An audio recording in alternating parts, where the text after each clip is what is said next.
Okay, so welcome to the bouncing ball tutorial in Flipbook. Okay, so the first thing that I always do is click on the toolbox, get our pencil size to about 3, and our eraser make it about 7. That gives us a nice clean line and a nice big eraser. Okay, so pick on options, then lightbox options, hit previous and next for in-betweening, click on straight ahead, make the minimum density 5, max about 35, hit apply, and okay. Okay, so the next thing that I want to do is just make sure we're in drawing tool, great. Okay, is pick on the first frame of the BG and then go to File and import in a still. Now this is going to be like our background. So pick on the BG BMP, hit on import and then done. Okay, so we've got a background frame there. So now we're ready to go and start drawing our first frame of the bouncing ball. So I pick on the pencil, click on ellipse, and then go ahead and draw a rough size for our actual bouncing ball. Okay, now click back on free for freehand and let's rough this up a little bit. I do a kind of clean one first, just to give us a nice size ball, and then rough it up a bit, to make it a bit more freehand looking, so it's nice and rough. Okay, so hitting the arrow keys up and down allows you to jump from frame to frame. Okay, and there's a little ghosted image there, for going straight ahead with our animation. Okay, this is straight ahead animation, but it's also pose to pose. So we did frame 1, which is the highest point of the bouncing ball. Now we're going to do the next most important frame, which is the squash position. This is the very bottom key frame of our bouncing ball. So it's going to go from there to there. Okay, and then what we're going to do is just kind of clean this squash position up. And what we're trying to do is retain volume a little bit. Even though it's making impact with the ground and it's squashing, we're exaggerating it. We just want to make sure that it kind of retains the volume of the original bouncing ball. Okay, so that's cool. So we'll just flip those frames. Okay, so now pick on the very first frame and hit copy and go to frame 3 and hit paste. Now this is going to complete our cycle, so it's going to go from the top to the bottom back up to the top. Okay, so we just use the arrow keys to flip those. Now let's do a quick timing on these. Now I'm just going to add 12 frames to each of these poses. Okay, so it's going to go from 1, add 12 to 13, and then go to 25. When 12 plus 13 is 25, and then frame 25 is basically the same as frame 1, so that completes our cycle. Okay, so the next most important frame will be our stretch frame. So go up to options and go lightbox options. Now we're doing in-betweening. Okay, so we're basically going to want to see our top position and our bottom position, and this will be the stretch frame. This is kind of like a contact frame because I'm basically doing this as contacting the actual line of the background. Okay, and what we're doing is indicating some elasticity in the ball. So we're doing a normal size to a stretch frame to a squash frame, and then the next most important frame, which we're going to do at frame 14, is the stretch on the way up. Now I'm exaggerating this, just to kind of prove a point, okay, that you can actually really go ahead, like in 2D, exaggerate it, have some fun with it, and then later on we can pull it back if it feels like it's too much. Okay, so let's clean that up a little bit. Cool. So let's draw a timing chart to indicate our spacing between frame 1 and frame 12, our top position and bottom position. So what we're doing is going to do halfways between the top position and the bottom position. This is indicating a slow out of the top position into the bottom position. Okay, this is indicating our spacing, but it's also indicating our timing. Okay, so between 12 and 1, we're basically going to put the drawing at frame 11 halfway between the two drawings. Okay, this is going to be a slow out of the top position. Okay, so let's keep drawing this ball here. Let's see if I can figure out. Okay, so let's go to frame 10. Okay, and now we're going to do this a halfway position again. Okay, so the drawings are starting to get closer together, indicating that these drawings are going to be slower at the top and faster at the bottom. Okay, as we play it at 24 frames per second. Okay, so we're going to go halfway again. Okay, frame 9. So the spacing is starting to get closer in the top position. Okay, frame 8. again, we're going to go closer. Let's go halfway again, slowing out of this top position.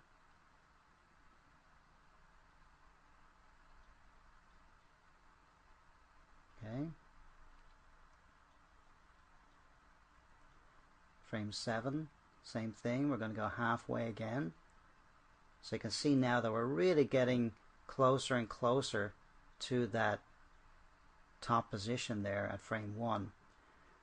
Now I'm doing this to prove a point because you know, when you're first learning animation, it's really important to get the grasp of timing and spacing right off the bat, okay?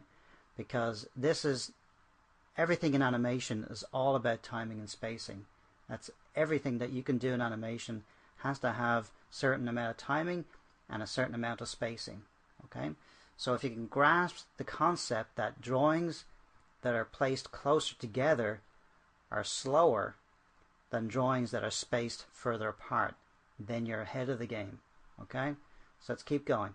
Frame 5, again, we're almost doing a trace back here, but it's still a halfway point, okay? So we're still basically keeping this ball slightly moving, okay, where it's almost going to come to a held pose at frame 1, okay? Frame 4, we're almost doing a trace back here. So these drawings are obviously going to play slower than the ones that are near the bottom where the stretch frame is, because they're spaced closer together. They're on top of each other. So when you're playing these frames 24 frames per second, it's going to play slower than those ones that are at the bottom that are spaced further apart. Okay? So let's go ahead and play like just one half of the cycle. So this is basically the ball falling. You can feel the gravity pulling it towards the ground. Okay? So now let's go ahead and do the spacing on the way back up. So at frame 15, it's going to be the same thing as on the way down. We're going to do a halfway mark on frame 14, the stretch pose on the way up, and 25, which is the same as 1, and do a halfway position where the ball is starting to come back into its normal size, its normal shape. Okay, we're still kind of in-betweening up into this top position.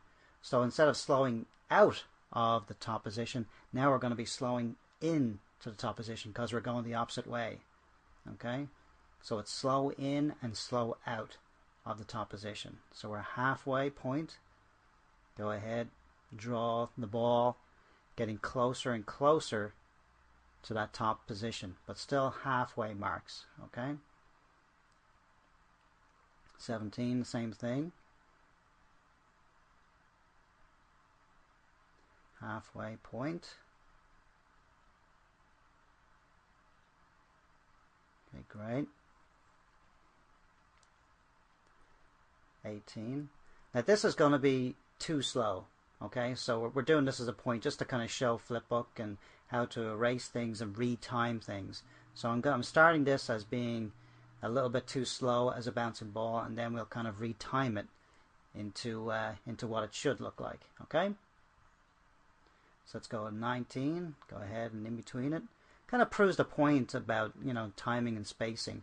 You know, to really show that this is basically going to feel like the ball is going to come up, stop, and then start to come down again. Okay. So frame 20. Go ahead, in between it, straight ahead.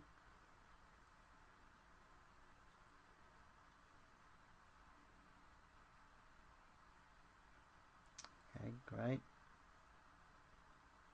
Frame 21, we're basically doing a trace back now.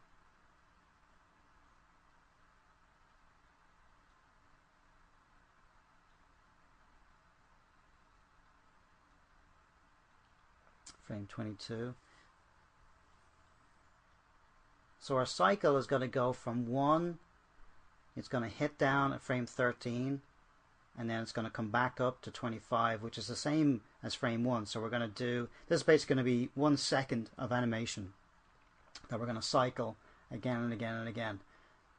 So every second that you see up on the screen is basically 24 frames of posed animation.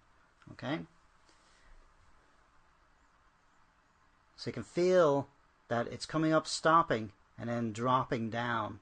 Okay, so let's go ahead and start retiming this. Let's delete the ones that are getting too close, that are almost like a hell frame. So I'm just picking on frame 3 and frame 4 and deleting those frames, and then we'll delete the ones on the other side too, because it's just too slow. Okay, so let's go ahead and pick on 20 and delete on that. 23, same thing. Let's delete that. We'll probably move 21. Click on that and move it up to 20. Okay. Probably want to, let's see how that feels. It's getting better. It's starting to get a little bit more fluid. Let's go ahead and delete 2. Okay. So now our frames go from 1 to 5, which is now the new frame 2. And that's starting to feel a lot better. But still just slightly too slow. Okay.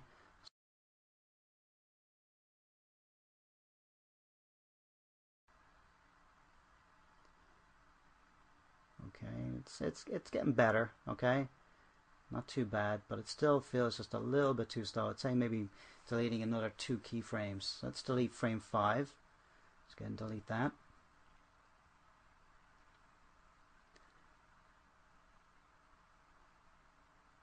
Okay, slowing out, slowing back in.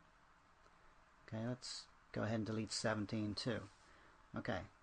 So let's reorganize. This little bar down here basically tells us where we want the cycle to end.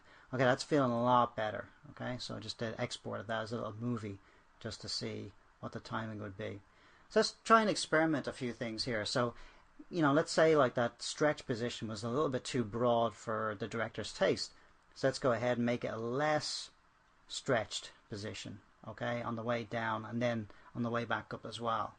Okay. So I'm taking it off the ground because I don't want too many drawings where it's actually contacting the ground. Alright. So let's delete the stretch on the way back up as well.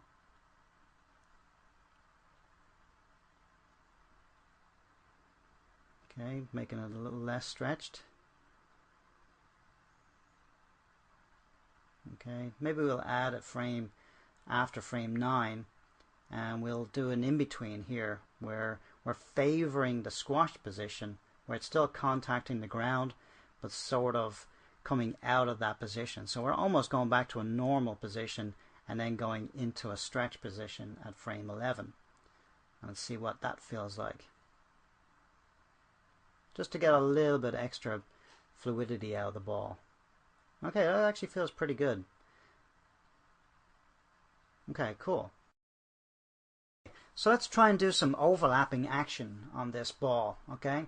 So let's add maybe like some pigtails to this ball and show some straight ahead animation, but also some overlap and follow through on this, okay?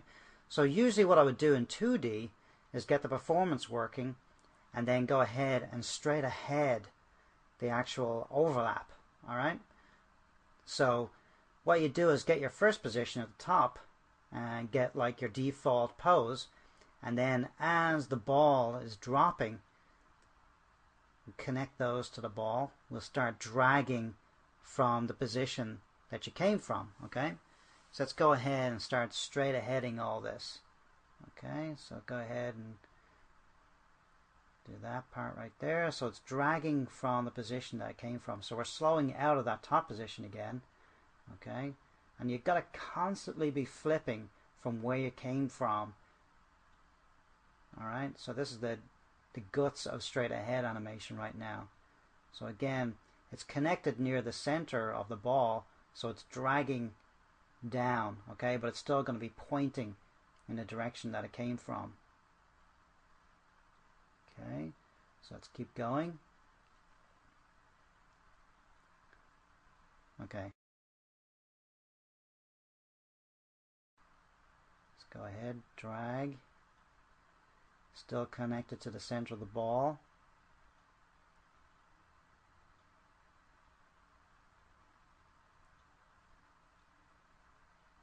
Okay. So you can start to feel the ball pulling the pigtails down. Okay. So we're still just kind of on the way down here. Okay. Starting to really drag down, but still pointing towards where it came from, where the tip is.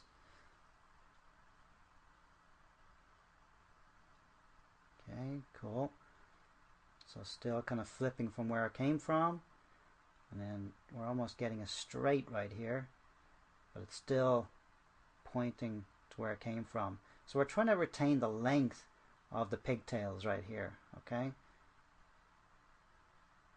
But we're just kind of dropping it down, pointing to where it came from.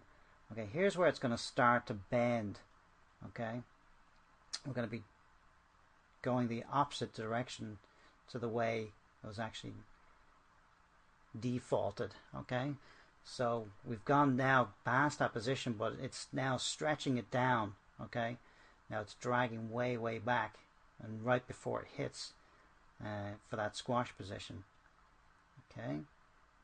So it's still dragging from the way it came from because the ball is dragging down, so the pigtails have got to go down. Okay, now here's where it's going to start to bend and overlap. So the ball is contacted with the ground here, causing an effect. Now the pigtails are still on the way down, but the actual ball is going to start to go on its way back up on the very next frame. So we're going to start to see some drag and some overlap in there. Okay, sort of like an S position. Okay, so the base of the pigtails are starting to go up. Now the tip of the pigtail still has to overlap. It's still on its way down, so we've got an overlapping action happen right there. So it's like the pigtails are being dragged at a separate timing to the bouncing ball's timing. Okay, so it's starting to bend the opposite way. Okay, starting to come up. And still, the pigtails are still on the way down, still following through with their position, because we don't want to hit any sort of invisible wall. It can hit the ground, but it can't actually hit mid-air and start going the opposite way. Okay, so now we start to drag it up. Okay, the pigtails are still dragging down, but the bouncing ball is actually going up at this point. Okay, still pointing from where they came from on the previous frames.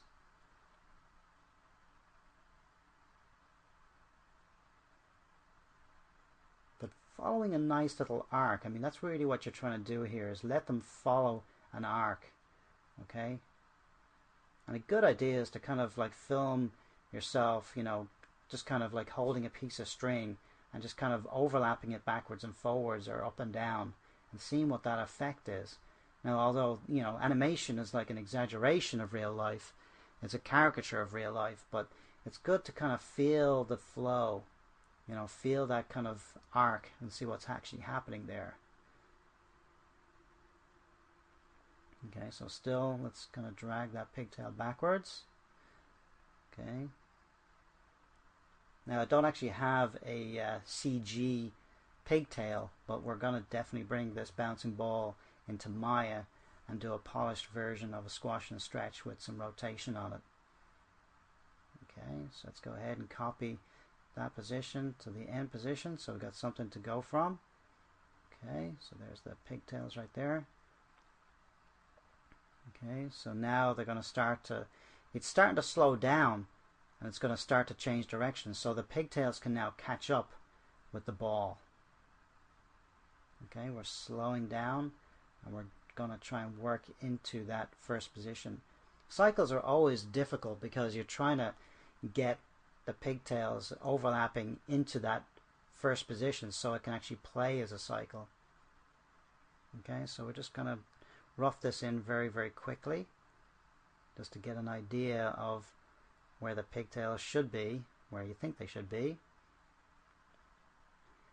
and then we can rework this frame here. Just make sure that it in-betweens nicely into that first pose again. And then we'll make sure that the cycle works on the way up into on the way down. Okay, so let's just kind of rough that in there, and rough this in here just to kind of get an idea to see if it's actually going to work. Okay, the spacing on that one's a little bit off. Okay, so I'm just going to rework that pose right there.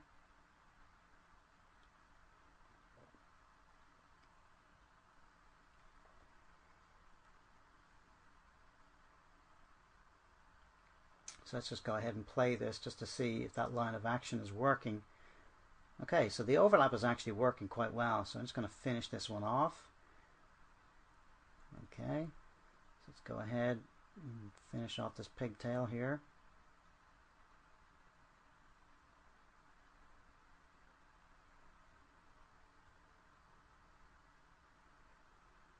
Okay.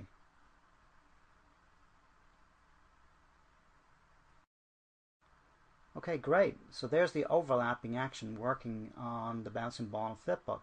So let's go ahead and pick both columns in flipbook. Go ahead and export stills. We're going to change that to frame 1 to 18. Composite the frames. Maintain aspect ratio, scale BG. And we'll call it the bouncing ball. And make sure that we save them into the bouncing ball BMPs.